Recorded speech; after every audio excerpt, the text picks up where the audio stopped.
Obrigada, Sra. Presidente, Srs. Secretários, Srs. Vereadores e Srs. Deputados. O Partido Ecologista Os Verdes escolheu as árvores da cidade de Lisboa como tema da declaração política. Amanhã, 21 de março, assinala-se o Dia Mundial da Árvore e da Floresta e não é demais relembrarmos que as árvores são da maior importância para a cidade, são património e um bem público que é de todos nós. São seres vivos que têm de ser respeitados, cuidados e valorizados, porque além dos benefícios ecológicos que todos conhecemos, constroem a memória dos locais e das pessoas que os vivem.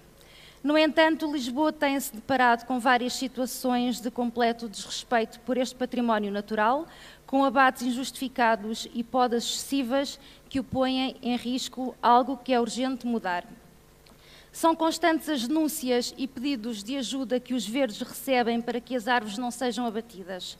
Podemos dar o exemplo do abate de árvores no bairro da Boa Vista, em pleno Parque Florestal de Monsanto, para construir mais um campo de rugby. Do abate de árvores no Jardim do Príncipe Real, ou ainda dos freixos da Guerra Junqueiro, que depois de terem conseguido sobreviver a uma intervenção mal efetuada, foram salvos do abate, mas ainda ontem recebemos nova denúncia de que afinal são para abater, desta vez a conta-gotas, eventualmente na tentativa deste delito passar despercebido.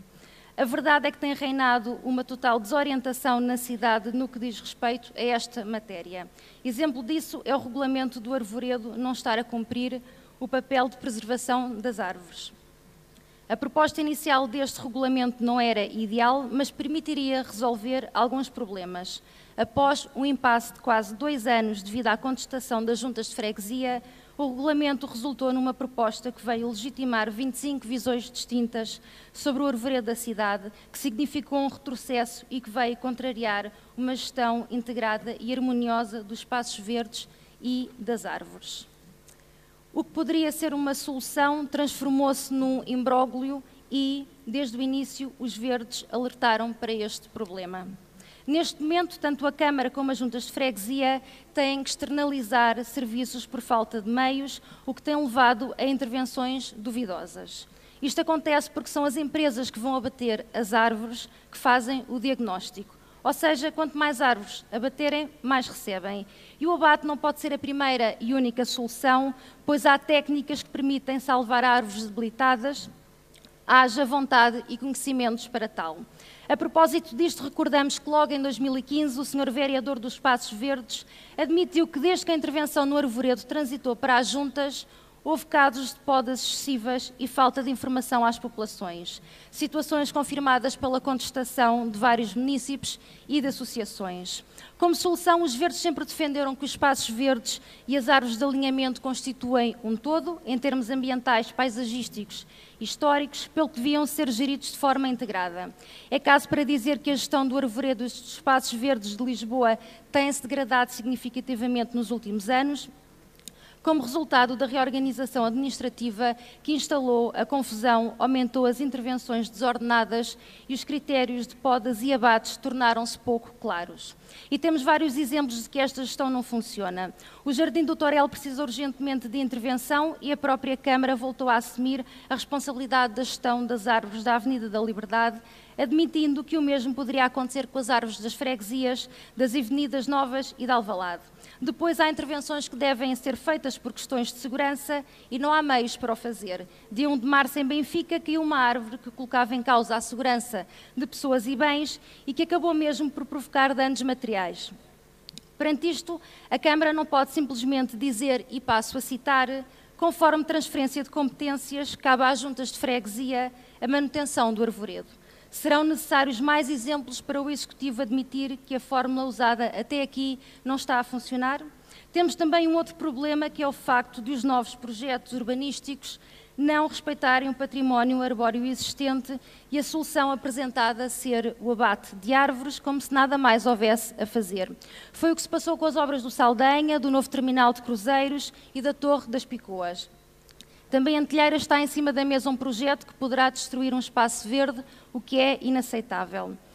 O Executivo pode dizer que tem plantado várias árvores, mas isso não chega nem pode servir de compensação pelas dezenas de árvores abatidas. Que se plantem novas árvores, medida que tem o total apoio dos verdes, principalmente se forem autóctones e provenientes dos viveiros municipais, mas o património arbóreo que existe é para manter e preservar.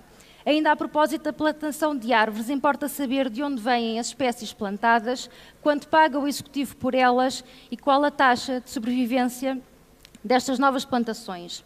E esta preocupação dos verdes é suscitada pelo facto de a Câmara pura e simplesmente desvalorizar e desprezar a escola de jardinagem e a formação de jardineiros no sentido de os integrar no mapa de pessoal. De facto, a autarquia tem uma grande carência de jardineiros e viveiristas e apenas vai abrir concurso para 8, apenas 8, o que em nada vai contrariar o recurso a empresas privadas a quem a Câmara paga milhões de euros pela manutenção dos espaços. E como se não chegasse, quando as intervenções correm mal, são chamados os jardineiros da autarquia para resolver o problema e, uma vez resolvido, a Câmara faz novo contrato com outra empresa privada, por opção política que urge inverter.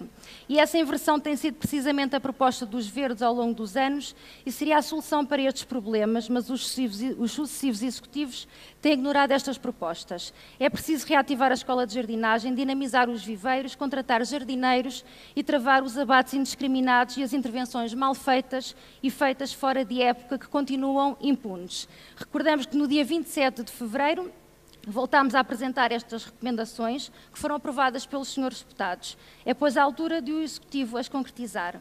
Esta seria uma alternativa séria e prudente, iria ao encontro da gestão integrada que é desejável e serviria melhor o interesse público, em vez de se gastar milhões em contratos com privados.